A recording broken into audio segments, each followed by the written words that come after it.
Okay, tonight, somebody asked me, should they have their Bible tonight? This is one of the few times on a Wednesday night you will not need your Bible, because we're talking about historical lines of evidence for the person and work of Jesus Christ outside of the Bible. What are the other historical connections and recollections and substantiations of not only the existence of Christ, but the work of Christ? Now, let me tell you what we're not going to be looking at tonight. We're not going to be looking at archaeological kinds of things. We're going to be looking at just historical documents that record the presence of Jesus and the work of Jesus, and at least what his followers believed at the time of Jesus. And so we're going back to 1st and 2nd century historians. Now, let me ask you this before we get started. Why should we even look at this? What's the big deal? Because if we're trying to talk to somebody who's not a Christian, they're not going to be impressed by biblical evidence. Exactly. We're called on in 1 Peter 3:15 to always be prepared to give an answer. And many people today that we talk to or should be talking to, let me put it that way, are not believers. They don't give any credibility to the Bible. They think it's all a fairy tale and no more than a myth than some dragon story. So we've got to be able to talk to people about the things that are recorded outside the biblical record. So the historical evidence outside of that is particularly important. Anything else? Anybody else? Why else do we need this? I sent out an email today with 3 very specific, poignant questions on it. Okay, we'll get your email, look it over. We won't take time to go over them now. Historical lines of evidence for the person and work of Jesus Christ. Jesus, historical or myth? Is he a historical figure like any other historical figure, or is he myth? Now, when we say myth, there's a lot of different ideas about what myth is. Myth doesn't necessarily mean just a fictitious story. It can be a story that is based on truth but has moral implications, but it isn't totally true. That falls into the category of myth with regard to the way many people view it.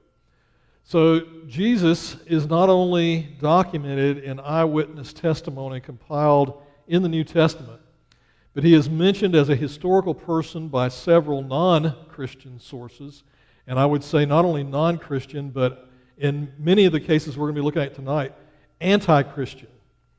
They're antagonist against the Christian faith.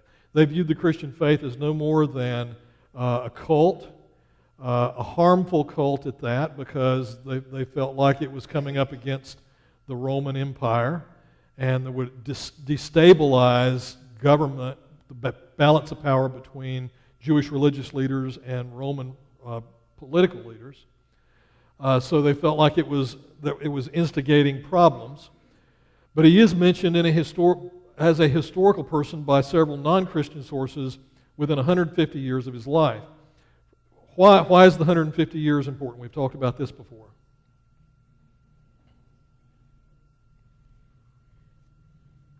It's more credible because it comes from straight eyewitnesses. Okay. It hasn't had time to morph into a legend. Exactly. Two reasons there. Number one, the earliest historians actually have an opportunity to interview eyewitnesses. Secondly, those that are later, let's say late 1st century, early 2nd century, they may not have interviewed eyewitnesses, but the stories concerning Jesus haven't had opportunity to morph into some kind of mythical tale. That normally happens over a period of time if you don't have eyewitness accounts that are recorded and preserved in history over time. So that's important there. From those sources, we can learn 10 things we're going to look at tonight. There's more than 10 things, but we're going to look at 10 things tonight that we can learn about Jesus without ever even opening our Bible. this should be a valuable tool to you as you have conversations with people who give the Bible no credibility. Because you can go back to other historians and say, well, let's just look at this.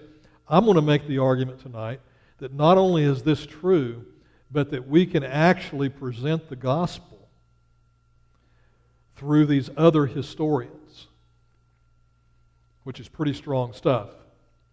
To be able to present the basic gospel message through non-biblical historians, in fact, those who are antagonistic toward Christ, those that are antagonistic toward the Christian faith, and those that basically hated anything to do with Christ, or as some of the early references, we'll reference them tonight, when you see the word Christos or Christos, that they're referring to Jesus the Christ.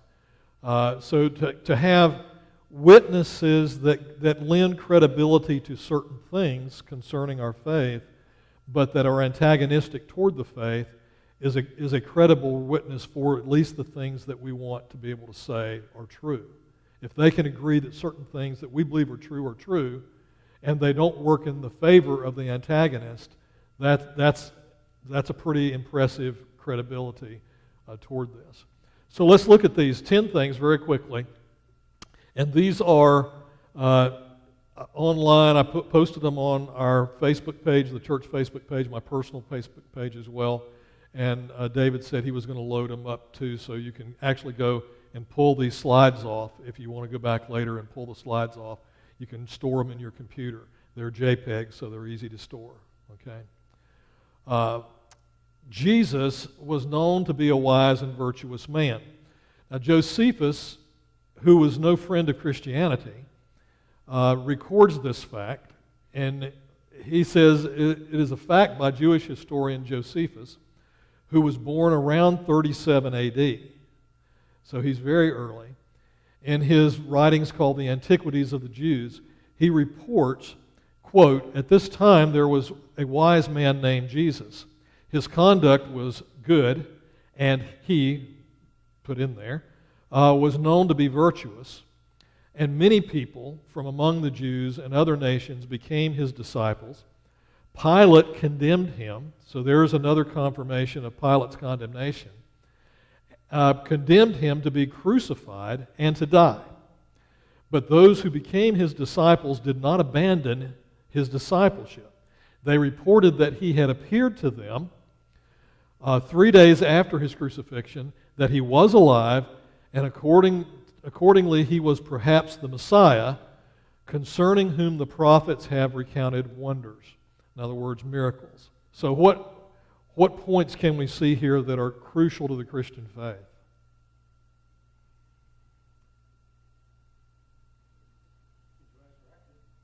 Okay, the recorded resurrection. It was at this time he was reported to be a wise man, so he was wise in terms of his teaching. There were people that gathered around him to learn from him. His conduct was good. Even those who didn't like him and hated him said his conduct was good. He was known to be virtuous.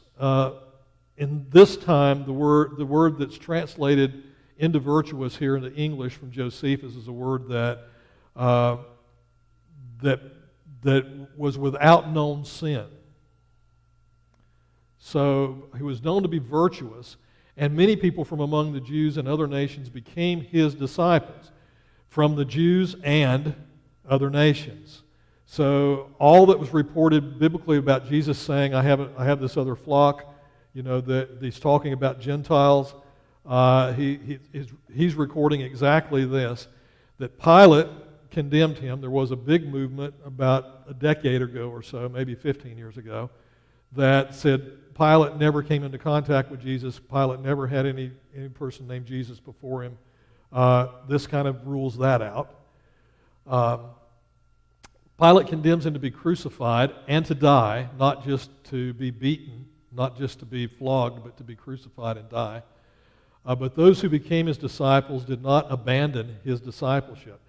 Even though in the face of not only persecution, but in the face of death, if they claimed Christ to be the Messiah, if they claimed Jesus to be the Messiah, they would face death. They didn't abandon their faith.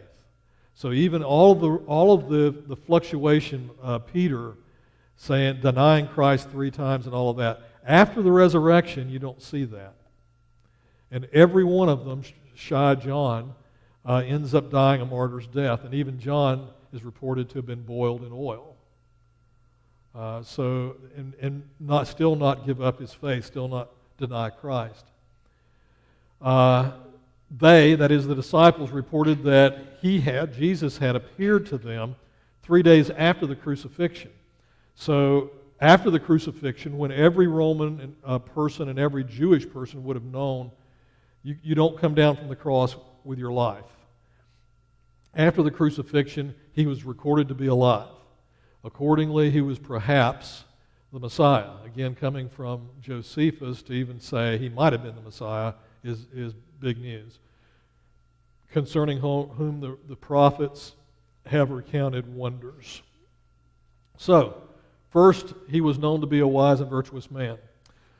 Mara bar Sarperian confirms that Jesus, quote, confirms that Jesus was thought to be a wise man, virtuous man, was considered by many to be the king of Israel, was put to death by the Jews, and lived on in the teachings of his followers. So, more than one account by historians. So, secondly, he had a brother named James.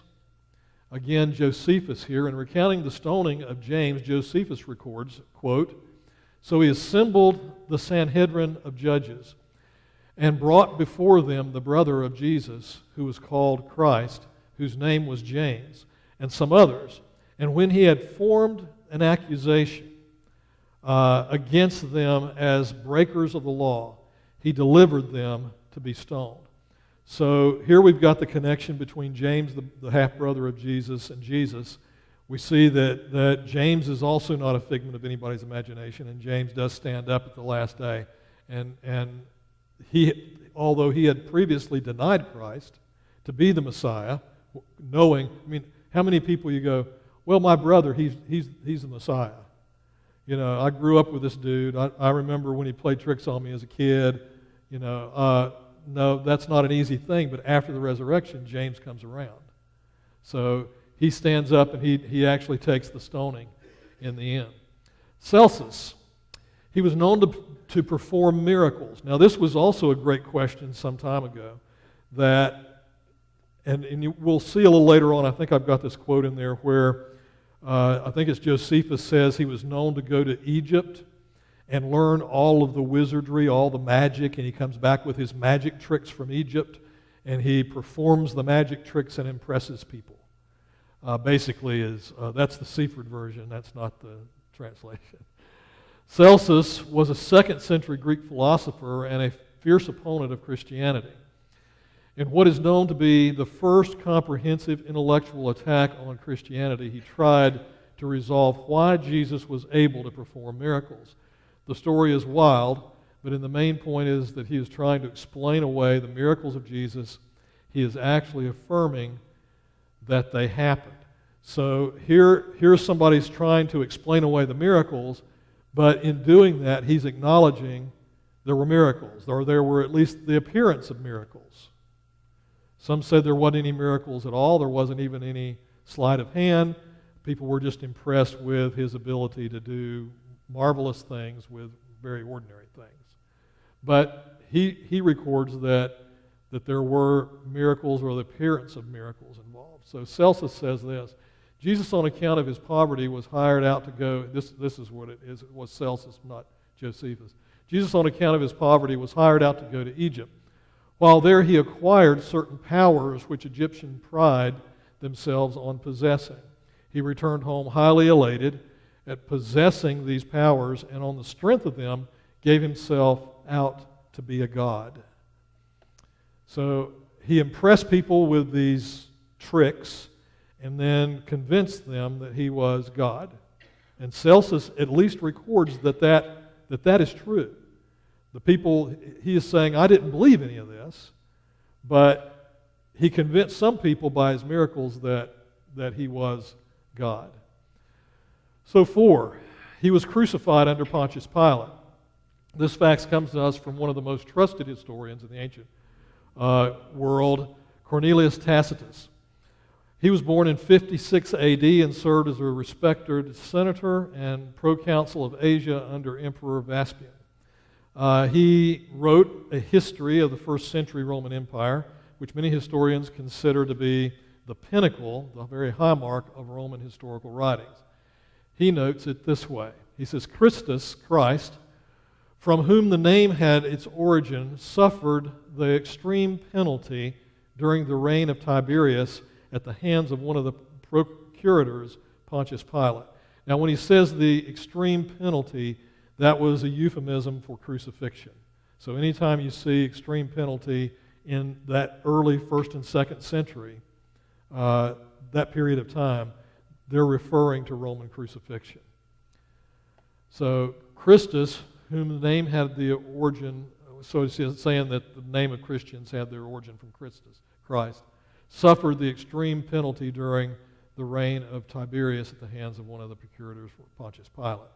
So Josephus confirmed that by saying Pilate condemned him to be crucified and to die. We saw that a little earlier. Okay, number 5 of 10. His crucifixion was accompanied by darkness and an earthquake. This is recorded biblically. It's also recorded in other historical documents. This fact was originally recorded by a Samaritan historian named Thallus, who was alive at the time of Jesus in 5 AD to 60 AD. He wrote a 3-volume history. So I want you to get this picture because there's an important connection here I want you to see. Thallus writes a 3-volume history on the first century Mediterranean world, which no longer exists. So how do we have any recollection of it? So before his writings were lost, he was cited, in other words, quoted, by other ancient historians, including Julius Africanus in AD 221. But sometime between 60 and 221, his writings existed all the way at least till that time. And then other historians pick up on his writings and say, according to Thallus, who was there in the first century at the time of Jesus, here's what happened. This is not a disconnect in any way because the volumes don't exist today. That's done throughout all kinds of other historical accounts of people as famous as Julius Caesar. Sometimes those are 3rd and 4th generations accounts of who Caesar was and what he was like and what he did. And this is just a one generation or a once removed eyewitness account. But he was reading the actual volumes of Thallus at the time. So you'll see Julius Africanus in a lot of this. So according to Thallus, and according to Julius Africanus, on the whole world there pressed a most fearful darkness, and the rocks were rent by an earthquake, and many places in Judea and other districts were thrown down. So again, let me ask you, so what's the importance of this?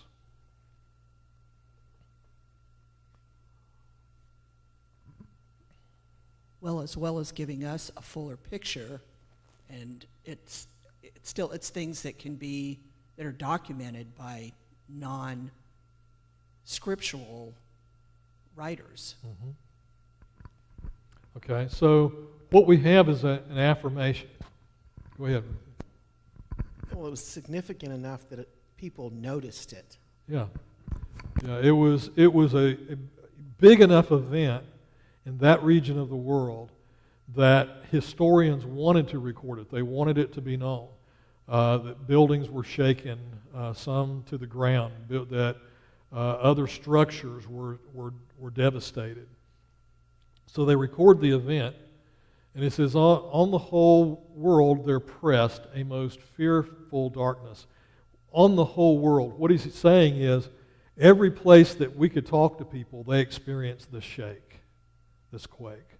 He's not literally saying, he's saying all of the known world to me at the time.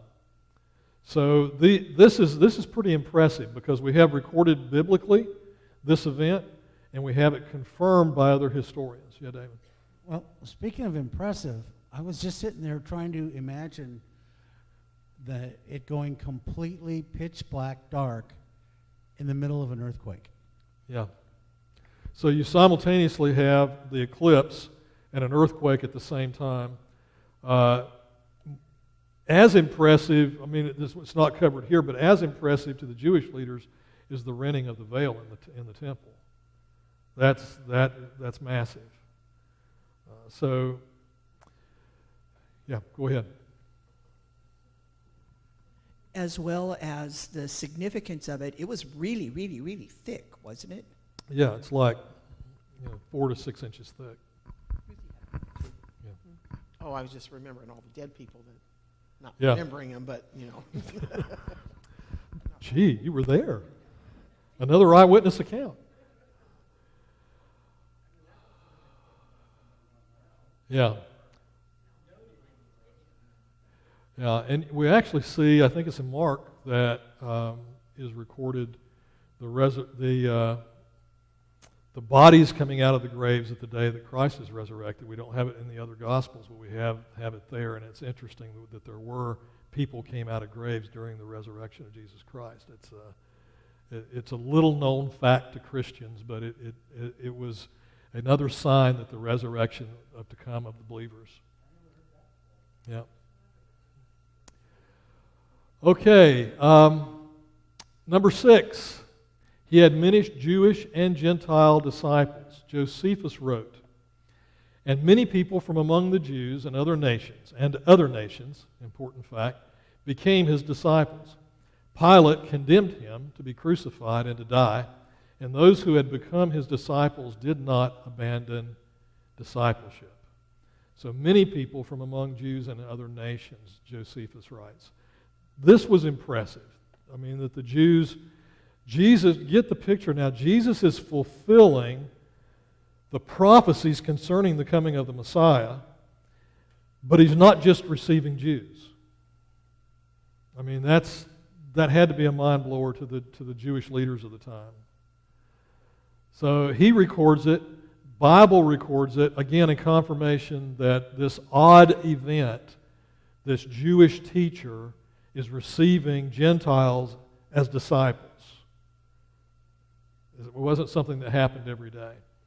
He lived during the time of Tiberius Caesar. There was some question of this about 20 years ago, that Jesus, they said, didn't even live during the time of Tiberius Caesar. There's some longer explanations we won't go into tonight, but Julius Africanus also reported that another ancient historian, Phlegon, confirmed the darkness at the time of Jesus' death, and that Jesus was alive in the time of Tiberius Caesar. So you have this continuing confirmation of the very things that many have suggested were not true historically. Jesus being alive at the same time as Caesar, Tiberius Caesar. And then we have this historian revealing that he was indeed alive then. Julius Africanus says this, Phlegon records that in the time of Tiberius Caesar, at full moon, there was a full eclipse of the sun from the 6th hour to the 9th. From the 3 hours, there is a full eclipse of the sun, and it's recorded historically. Number 8, his disciples believed that he rose from the dead. Now, it's one of the things as we approached Easter we talked about, and I just want to bring it back to your attention now because I don't know that it has ever struck me more powerfully than it did this year that people may die for what they believe to be true, but they don't die for what they know to be false. And he is saying that his disciples actually believed that he was resurrected from the grave, actually believed he was alive after the crucifixion, after he was put in the grave, and 3 days later the grave's empty, and they believed that he lived. The reason that's important, again, is because so many of those people put their lives on the line, and many of them did die as martyrs for what they knew to be true, because they were eyewitnesses, they were there. These apostles were there living with Jesus, and it would have been very easy. I mean, as we talked about a week or so ago, this whole reporting of how easy it was to get out of this. If a Christian was caught, brought before the Jewish council, all he had to do was deny Christ, give a small offering to Caesar as God, and he's free to go. And what did they do? They went, no, Jesus is the Christ, he is the Messiah, and Jesus is my Lord, and Jesus did rise from the grave, and he is King of kings and Lord of lords, and he is the Son of the living God. Those profound statements are made in the face of sure death if they make them. And all they got to do is say, I deny all that, I give this small offering to Caesar, you're free to go. And yet they don't. And they were there. It wasn't like they heard it from somebody. It's not like Muslim martyrs today that are going on some story from the 6th century. That's not what we're talking about. We're talking about eyewitnesses that laid down their lives, and these same eyewitnesses that had denied him before the resurrection. It wasn't that they were bold, brave men. They are in the face of their life being taken, and they're going, nope, I can't deny him. I can't. Yep. So the folks that are blowing themselves up, they believe that what they're doing, they believe in their cause, you're saying. I think most of them probably do. Well, you're saying that all of them would, because if they didn't believe it, they wouldn't kill themselves. Well, there's also the opportunity for mental problems. So I'm not discounting that. Yeah.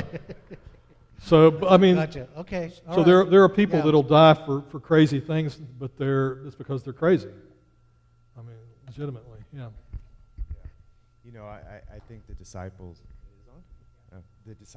not only became martyrs and died for the truth itself, but I think because of the love of Christ, he's like the greatest love that someone could have. And Amen. I can see myself, I don't know if I would, but dying for my wife if it came down to it. And I think that's also probably where their heart was there was Yeah. love behind it, I think. Yeah. Jesus' disciples reported that he had appeared to them 3 days after his crucifixion and that he was alive. This is recorded again by Josephus, probably the most respected Jewish historian of the time. Okay, number 9. Anybody got anything else you want to say before we go on?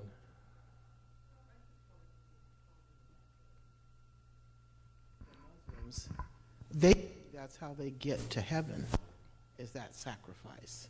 Right. There was no promise to the disciples that their death was going to get them No. anything. No, there was no payment. To look at it this way, there's absolutely nothing to gain. These guys are not going to get wealthy. It's not like the health, wealth, and prosperity preachers today. They're not going to get famous.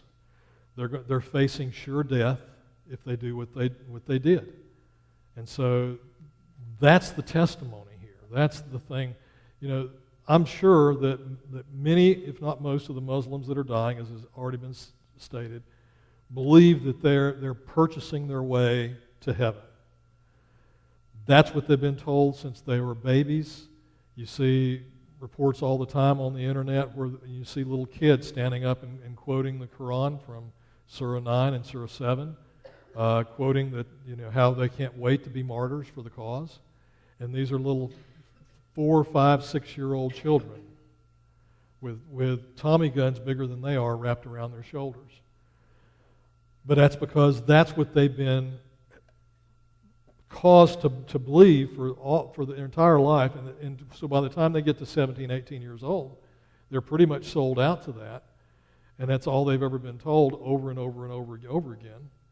And it's sort of like, Hitler said, if you say something loud enough and often enough, it becomes the truth in the mind of men. And so that he thought that was his power over the German people. He said it often enough and loud enough, convincingly enough, then it becomes truth in the mind of men.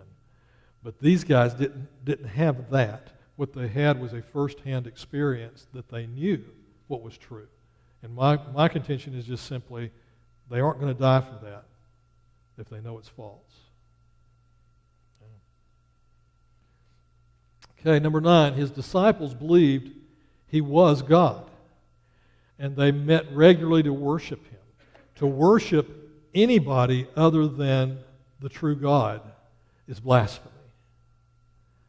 Jewish people and believers just don't do that. You don't fall down. What did the angel say when he appears and people fall down at his feet and start to worship him? No, get up. Don't worship me. So even angels know you don't worship, but they meet regularly to worship Jesus. Pliny the Younger, again, not a friend of Christianity. Pliny the Younger lived in 61 to 113 AD and was an influential lawyer and magistrate of ancient Rome. In a letter to Trajan, and this is the quote I was trying to remember earlier. In a letter to Trajan, he says this: "They, Christians, were in the habit of meeting on a certain fixed day before it was light, when they sang in alternate verses a hymn to Christ as to a God, and bound themselves by a solemn oath not to any wicked deeds, never to commit any fraud, theft, or adultery, never to falsify their word, nor deny a trust when they should be called upon to deliver it." And then Lucian says this. He's a second century Greek satirist, and he is one that is known to have had all kinds of satirical writings about Christ. He made fun of Christians and made fun of Christ. He has all kinds of, he says, wit and sarcasm. Even though Christians were the object of his snark, he affirms certain details about them that are true. Now, so why do we go to a satirist that makes fun of Christians and makes fun of Christ? Because from our standpoint, the statements he makes that are true, that work against his argument, are pretty strong evidences of them being true, because they would have been known by all the people he's writing to. So he's writing to people that would have known what he's saying, and yet he's wanting to make fun of Christians and of Christ himself. So here's what he says. "The Christians, you know, worship a man to this day, the distinguished personage who introduced their novel rites and was crucified on that account. It was impressed on them by the original lawgiver that they are all brothers from the moment that they are converted, and deny the gods of Greece and worship the crucified sage and live after his laws." So he's putting all of these little snarky words in there to make fun, but notice what he affirms: that they worshipped Jesus. They worship him. That he was considered to be a distinguished person, and the way he uses that, he's trying to make fun. He was crucified on the account of him being that person.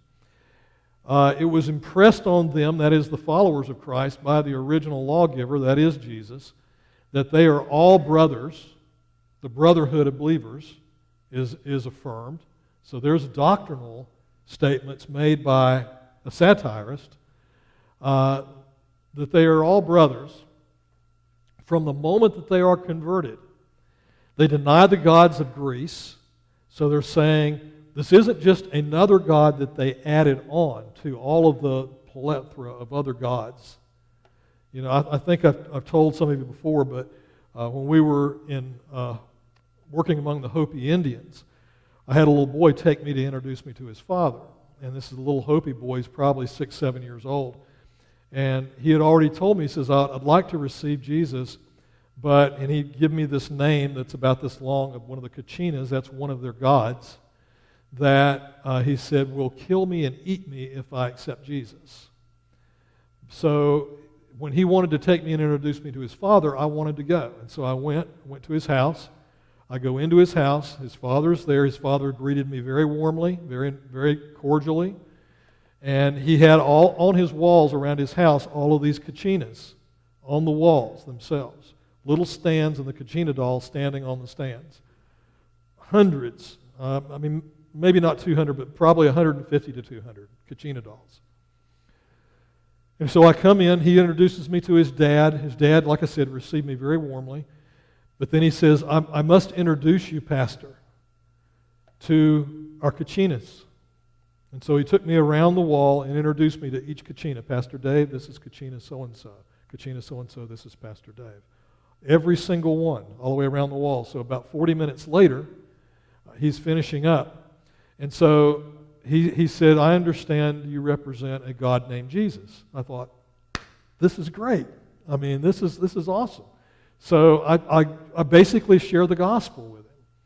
And I said, and Jesus is the God. He is one and only God. I explained the Trinity to him. He even had some concept of the Trinity, I think more than most Christians do today here. And we're talking about all of this, and I go, and would you like to receive Christ as Lord and Master of your life? Oh yeah, we can do that. He said, we'll put him right here next to these Kachina dolls. Is there a Kachina for Jesus? We'll add him to the pantheon of other gods. And I'm going, no, we can't. You don't understand. He is the only God. Well, that put an end to that right there. No, we can't accept that. We certainly could not take down all the other Kachinas. That's what he's saying, that they put away all the Greek gods. If you've ever studied Greek and Roman mythology and studied all the gods, there's gods upon gods and gods of gods.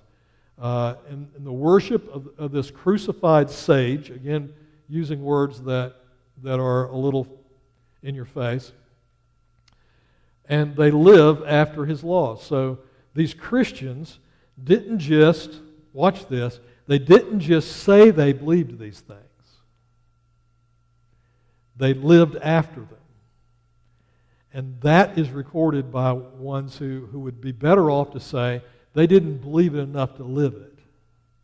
But yet he is saying they lived this belief to the point of death. Now, he may think that's silliness, and he certainly presents it that way. But what he's saying is confirming all the things we know about the martyr of the early followers of Christ, the beliefs that they had, the understanding of who Jesus is, his crucifixion. We see their morals before us right there in the historical record. It's an astounding account if you just read through it and study it a bit. Any thoughts there? Reading that up there, being a satirist, obviously, it wasn't meant complimentary. But if you just read it through, it's actually really quite an affirmation of their faith. Yeah, it's, again, remember what I started off saying tonight. We can look at just these historical writings and pretty much present the gospel. Yeah, David.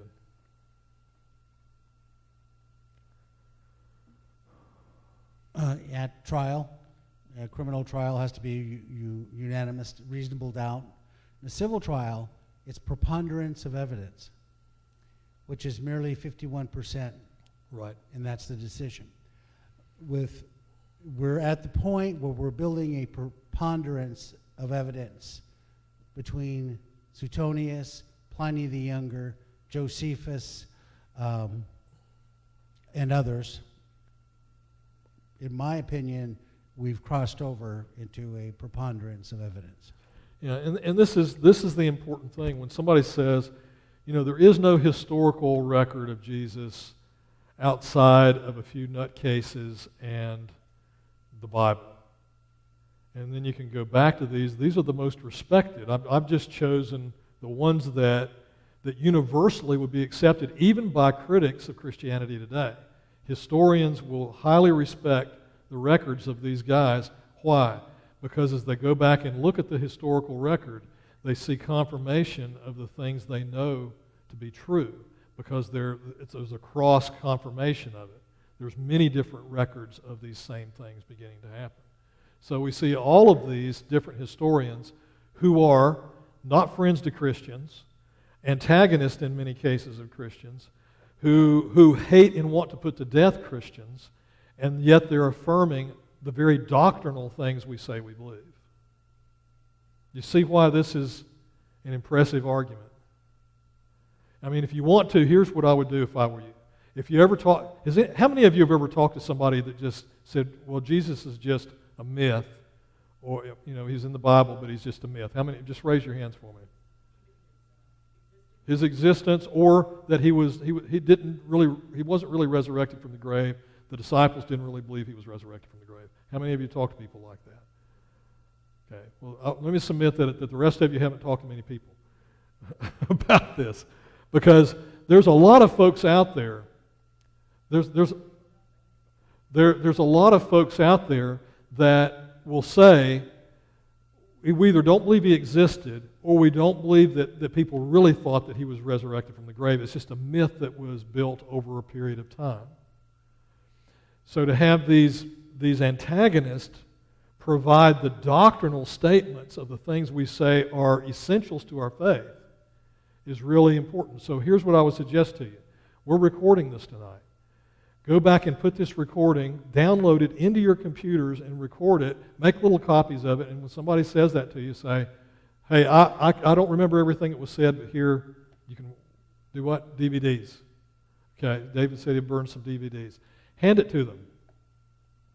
You don't have to remember all this. Just hand it to them, and then have a conversation later with them. All you're wanting to do is present evidence that you can then talk about in a reasonable way. I mean, as loving Christians, we should want to do that for every single person that's not a believer. Shouldn't we? That was a rather mild affirmation, but okay. All right. His disciples were willing to suffer and to die for their beliefs. We've touched on this, but the persecution and suffering of the early Christians was recorded by Suetonius, the official secretary of the Roman Empire, Hadrian, around AD 121. He documented that they were expelled from Rome in AD 49 by Claudius. Here's what was said. Suetonius, because the Jews of Rome caused constant disturbances at the instigation of Christus, he expelled them from Rome, that is, the Roman leaders. Nero, many of you have heard of Nero and what took place with his persecution. Nero inflicted punishment on the Christians, a sect given to a new and mischievous religious belief. So obviously not friend of Christians, but affirming that these persecutions took place. And if you read on in some of these, you'll see how easy it was for them just to go, well, I give up. I was just kidding. I don't really believe that. And they could walk away. And none of them would do that. You don't see that happening with any preponderance. I said none. That's too strong a word. But the people that were believers in Christ, you don't see typically just giving up and saying, I'm going to deny Christ. What you see more often than not is them going to the grave. Peter executed upside down. That's, to me, a powerful image. Those that were stoned to death, like James. Then here's another one, Tacitus, we mentioned earlier. Tacitus also affirms Nero's persecution of early Christians.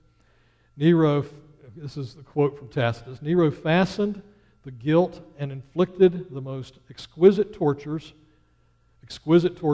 on the class hated for their abominations, called Christians by the populace.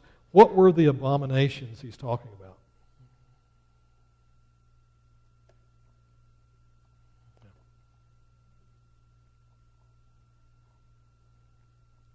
Breaking the law. Yep, they're breaking the law. And in what way do you think he's using that rather strong word, abomination? They denied Caesar as being God. Exactly. Caesar presents himself as God. And anything that speaks against Caesar being God is an abomination. So you got to understand the words that are being spoken here and the importance of them. To speak against Caesar being God at this time is pure heresy and an abomination before both the Roman proconsul and Roman citizenry. So that's the abominations they're talking about. It's an abomination by the Christians, called Christians by the populace. Okay. Conclusions. What are conclusions you would draw from those 10 things we've talked about tonight?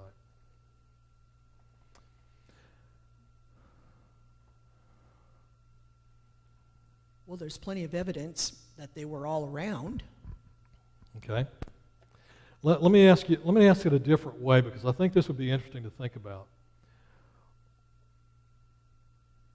What would be your conclusions were you sitting here as either coming into this room as a total non-believer or a skeptic, and you didn't believe there was any historical evidence outside of the Bible?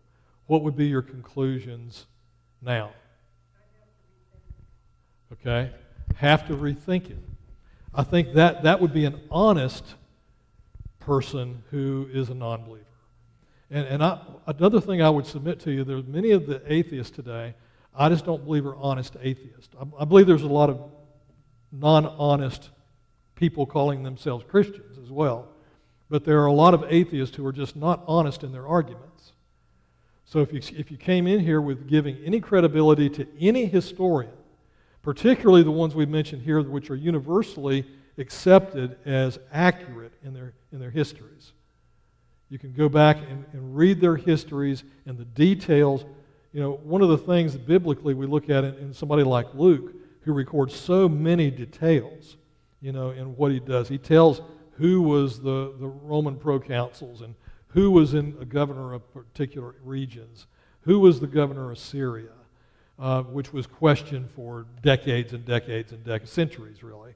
And then you have it proven later on that how the accuracy with which he recorded these things, because of other historians like these that you find that record the same things. But we had to unearth those documents before we could really look at them and say, yeah, they confirm what Luke was saying.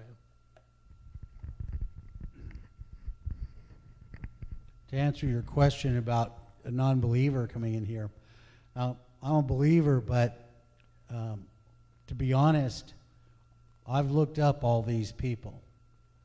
Josephus, Pliny the Younger, Tacitus, to see for myself. And it's not easy to do. I mean, Tacitus in particular, and there is so much text. It's like reading a law book, and it's hard to do. So if I was a non-believer, but I had an open mind, I would check your sources. Good. And we would want them to check the sources and make sure that the translations are accurate, that the quotes that I've given you here tonight are accurate, and then do essentially what Lee Strobel did when we watched the movie the other night, that he went, you know, person to person to all the experts and went, okay, explain to me how you know Jesus was resurrected from the grave. How do we know the tomb was empty? How do we even know where the tomb was? I mean, all of those questions that need to be asked. I would much rather talk to a person who, with an open mind, concerned, that has a lot of questions, even if I don't know the answers to those questions, because we can find out, than to talk to somebody that's just antagonistic about everything and doesn't have any reason for being antagonistic, other than the fact of, you know, so many times the antagonists have been motivated by some personal experience that they're not willing to reveal to you. They're not believers because they checked out the evidence. They're not believers because of some event that happened in their life, and they would go, how could God let that happen to me or my child or whatever? You know, those are the kind of experiences you hear about. You even talk to some of the guys who were signers of the Humanist Manifesto, and you find out that is their motivation. Either something happened to them when they were young, or they had a lifestyle they didn't want to have to justify before God, and they didn't want to change. And many of them were very clear to say that outright. Yeah. I've been a Christian most of my life and went to church most of my life. And I have never heard of any of this. And I know I'm not an educated person, didn't go any further than high school. But But you're a very wise Christian, Miss Well, Ruthie. I'm old. You are. But, and it's hard to say what you would think as a non-believer, Yeah. you know, how you would motate with this information.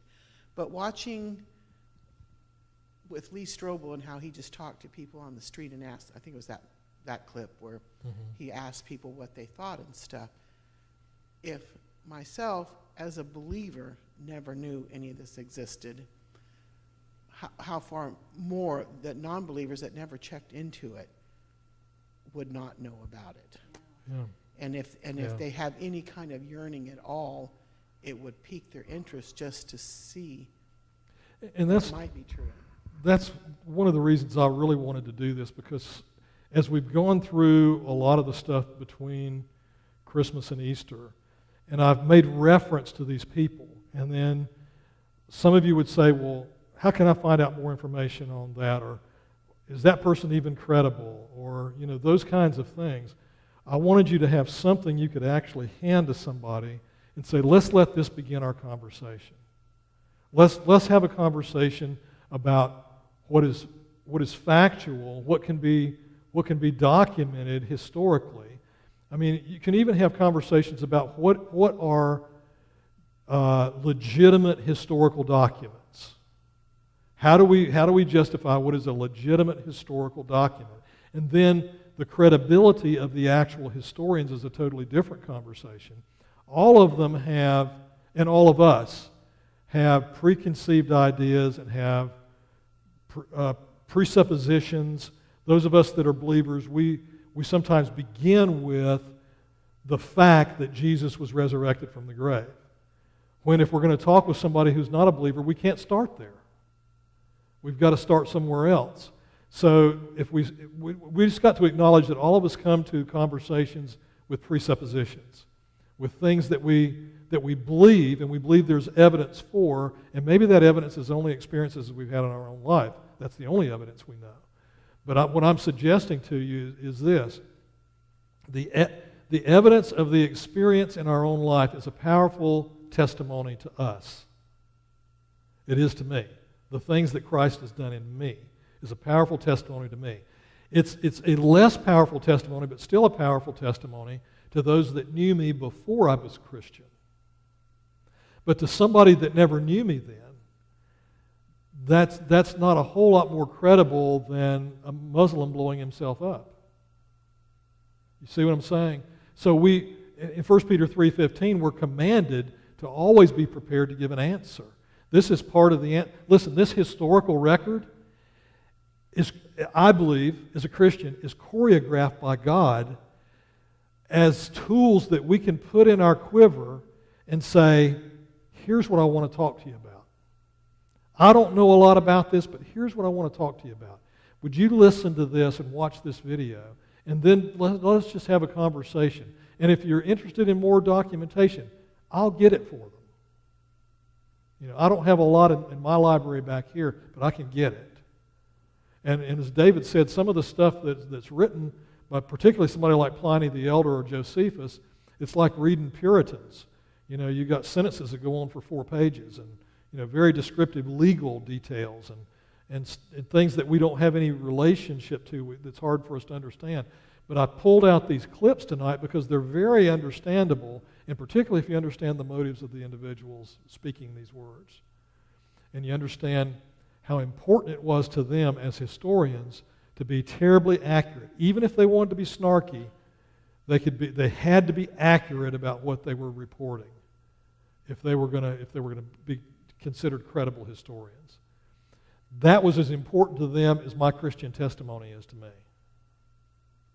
So what they're recording is important, if for no other reason, for that reason.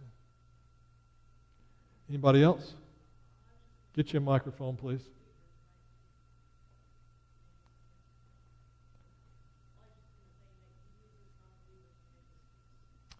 Yeah, you're taking a non-believer to non-believers as historians to say, if you will accept these guys as credible historians, I can take just their writings and set the Bible completely aside. You don't have to listen to anything out of the Bible. How's that? and I can present the gospel right here. To me, that's a powerful reality, that we've got that kind of credibility in this documentation. Again, let me say what I just said again. I'll come back to you. I believe God left us these evidences for our use. Otherwise, they would not exist. If you believe in the sovereignty of God and you believe in His testimony going out being for the whole world, and including those who are non-believers, including those that are antagonistic toward the gospel, you've got to believe He's going to leave evidence that's going to impress those particular people. So if coming from a believer's standpoint, that's what my argument would be for you. I believe this is not the Word of God. This is a tool to talk to somebody who discounts the Word of God. Oh, I was just going to say this would go a long ways here in this community, because a lot of them are, what do you call it, free thinkers, or Yeah. this community. Well, always throw my son under the bus, but this is a good argument for him, and he's agnostic. Mm-hmm. And he said, the Bible's a book. There's all kinds of books. It's just another book. Yeah. And Well, there is a testimony, Beth, of somebody, and I've only had brief conversations with him, but that I believe is very intelligent, but has never seen the evidence. The evidence for the historical record of the Bible is profoundly solid. And if a person will not just assume that because they're intellectuals, but will actually study the facts, then they will be impressed with what those facts are. There's no way they can't be impressed. That's the story of Josh McDowell. It's the story of Lee Strobel. It's the story of Leon Morris. So many of these guys who were absolutely atheist or profoundly strong agnostics that said, we're going to set out to prove once and for all that the Bible is just a crock, and we're not going to accept it. Good. I'm excited and concerned at the same time. My concern is the spinning out of control of society, and how this society is just worldwide is just I see the end coming, and it needs to come soon, because things are going to get very ugly. They're already pretty ugly. They're getting worse. But there's something of a dichotomy there. Is science and religion have been for generations considered enemies, if you will. Mm-hmm. But as science is developed and gotten more and more advanced, and things like archaeology, genealogy, all these other physics, it's leading, science is pointing more and more towards creation, and certainly a creator. And many, I don't want to say atheists, but many non-believers often will hedge their bet and go, I can see a creator, but I won't call him God. So I'm excited about that, because every day that goes by, there's new and new evidence.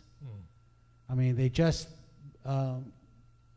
recently uncovered and verified a carving of Pontius Pilate, his name in a tablet, in a monument. That confirmed, because that, I believe, that is the only hard evidence of Pontius Pilate's existence. In terms of archaeological digs. Correct. But that's the reason I started off tonight by saying that I wouldn't be talking about archaeological digs tonight. There is this much and more that we can talk about there, so that's a totally different array that we can talk about. But you're right. The more in the late 30s, early 40s, into the 50s, you had this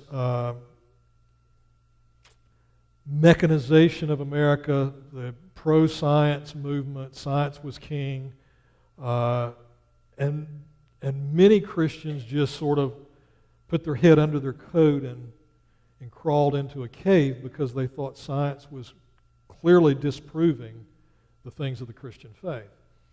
when what we should have been doing is what I'm suggesting to all of you to do tonight, and that is actually look at the evidence and study it, rather than just go, oh, that's the evidence, I'll assume something from that, and therefore I'm going to cover my head and crawl away.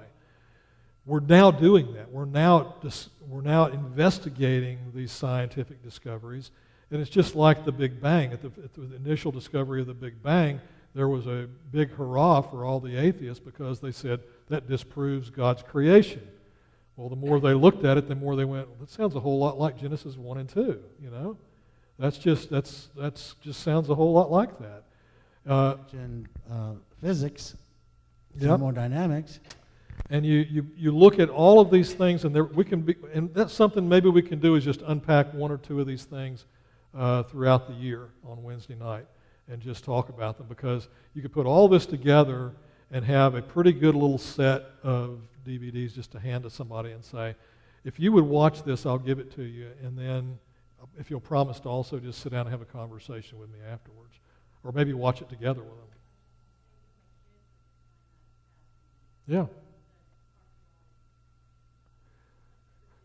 Yeah. Yeah.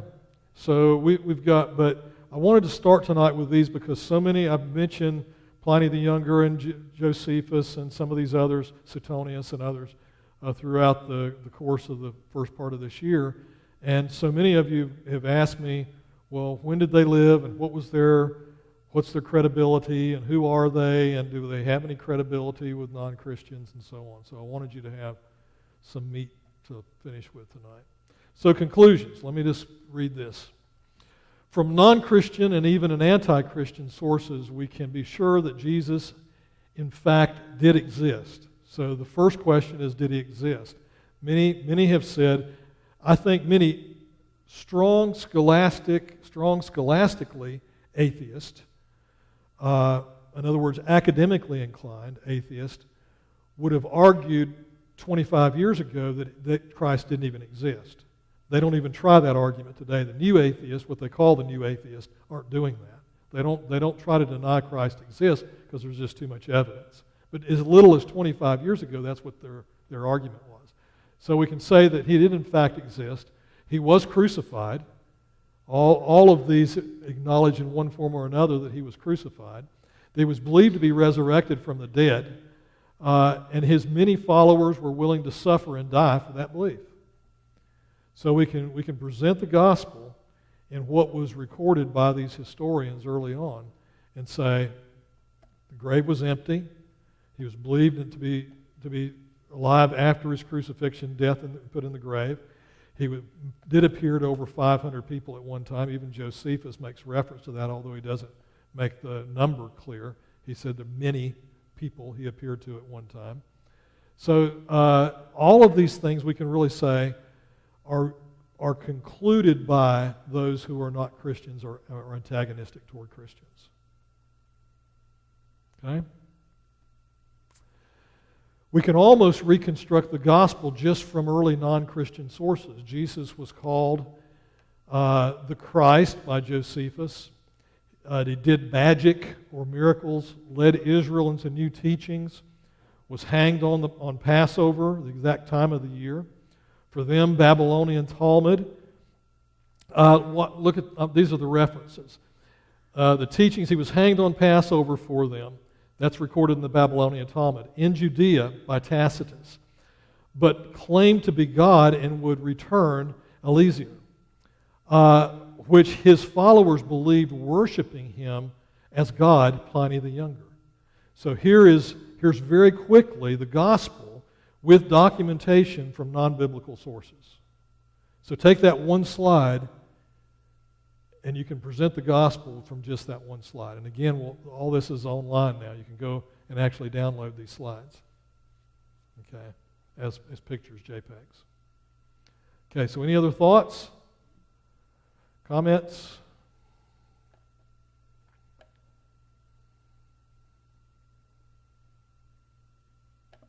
Questions? All right. I wanted to be succinct. I wanted to get it into an hour. I almost did. And I wanted you to be able to have something that was was clear with short quotes, but not too elaborate so that we don't get lost.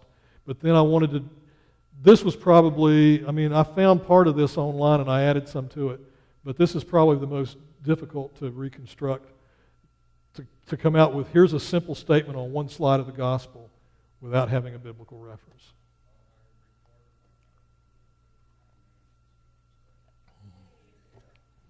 And I didn't even practice. All right. Okay. Can I just say, glory be to God, that He continues to give us evidence. He does it through archaeology too. I believe all of this is God's plan. The stuff David mentioned tonight, science, from physics, from archaeology, all of the things that we can look at, God is unpacking in His timing. And we're beginning to see all of this unfold. And I believe it is, Beth, His perfect timing, because I believe, as David said earlier, I believe the end is near. And I believe we're beginning to see all of this be unpacked in such a way that even guys like Richard Dawkins has got to say, he's got a long quote that I wish I'd recorded and put up here tonight. But this long quote that essentially says, at the end, there had to be creative design involved in the creation of the universe. It had to be created. It didn't just happen. And this is the leading atheist of our day. Richard Dawkins. Huh? That's probably been 2 years ago. Yeah. In the Brief History of Time, written by, what's the guy's name in the wheelchair? Stephen Hawking. Yeah. In the last page of that book, he ruminates a little bit, and he allows for a creator. Mm-hmm. And basically says, when you really look deep, there had to be a creator. There's an interesting series. I don't know how it's going to end, but it started last week, and I missed this week's, on Einstein. Have you all seen that? Is it History or National Geographic or something? It's called Genius. The first night was, I just thought, riveting. I just thought it unpacked his Judaism and the conflicts he has there with his scientific thought, and I just thought it was genius how they put that together and showed the personalities and the people he was dealing with and the people he loved, and he was trying to overcome reason through love, and it was just a really difficult battle for him to get past all the methodical thinking that he went through. So I think it's on Tuesday nights, either National Geographic or History or something, called Genius. Yeah. All right. Well, let's have a word of prayer, and I invite you to look into this some more. Get a copy of the DVDs, pass them out, let people have some conversations with you. Don't be afraid to talk to people about this. Even if you feel like you're ill-equipped, don't be afraid to start the conversations. You could make an eternal difference in somebody's life. Start the conversation. Yep.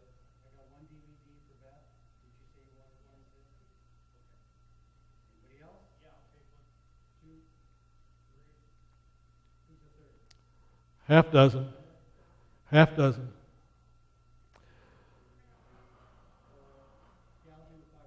Okay. All right. Father God, we thank you so much for leaving us your word and leaving us the evidence in a trail in history that really, as we look deeply into the facts, can't be missed. We thank you for the truth of that you've laid before us tonight. We thank you for even those non-believers, Lord, that you used for your glory.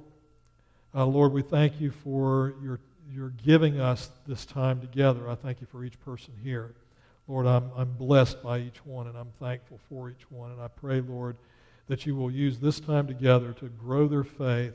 And, Lord, not only grow their faith, but give them the courage to step up and share what we've talked about tonight with somebody that desperately needs to hear it. And we pray these things in Christ's name. Amen.